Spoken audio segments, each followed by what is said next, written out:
அதுலயும் இந்த முளைகளை கல்யாணம் போன்ற சடங்குகளுக்கு நாம செய்யறோம் அப்படின்னா ஒரு பானையில வளர்க்காம, அதாவது ஒரு தட்டுல அப்படி இல்லைன்னா ஒரு கிண்ணத்துல வளர்க்காம 5 கிண்ணங்கள்ல வளர்க்குறோம். எதனால அப்படின்னு கேட்டான்னா, கல்யாணத்திலையும் நல்ல காரியங்கள்லையும் வளர்க்கக்கூடிய இந்த 5 வகையான கிண்ணங்கள்ல 5 வகையான தேவதைகளை நாம பூஜிக்கிறோம்.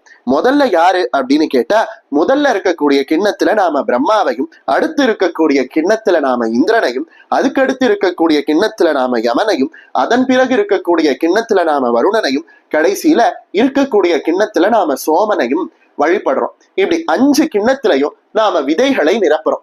இந்த 5 கிண்ணங்கள்லயும் நாம விதைகளை நிரப்புறது எதுக்கு அப்படின்னு கேட்டானா, மேல சொன்ன, அதாவது முன்னாடி சொன்ன இந்த 5 தேவதைகளையும் வணங்கக்கூடிய ஒரு மரபாக நாம செய்யறோம்.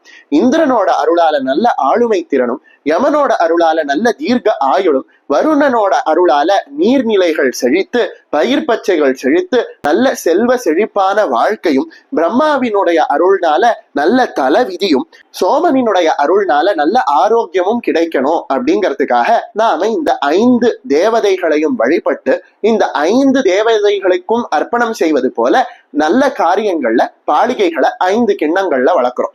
இதுலயும் முக்கியமான விஷயம் என்ன அப்படின்னா, இந்த பாலிகைகளை நிரப்பும் போது ரிக்வேதத்துல ஒரு அங்கமாக இருக்கக்கூடிய ஔஷதி சூக்தம் அப்படின்னு சொல்லப்படக்கூடிய மந்திரங்களை கல்யாணங்கள்ல பெரியவர்கள் சொல்லக்கூடிய வழக்கம் இருக்கு.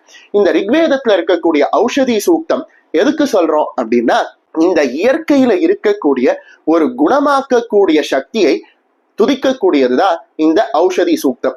இன்னும் குறிப்பா சொல்ல போகணும் அப்படின்னா, இயற்கையில விளைந்த மூலிகைகளை, அதனுடைய மருத்துவ குணங்களை பற்றி சொல்லக்கூடியது இந்த ஔஷதி சூக்தம். இந்த ஔஷதி சூக்தத்தால நாம விதைகளையும், நம்மளுடைய மருத்துவ குணங்கள் மிக்க நம்மளுடைய பயிர்களையும் நாம ஜபிக்கும் பொழுது என்ன ஆகுது அப்படின்னா, இந்த விதைகளினுடைய வீரியமும், இந்த விதைகளினுடைய சக்தியும், அந்த விதைகளுக்குள்ள இருக்கக்கூடிய அந்த குணமாக்கக்கூடிய சக்தியும் அதிகரிக்குது.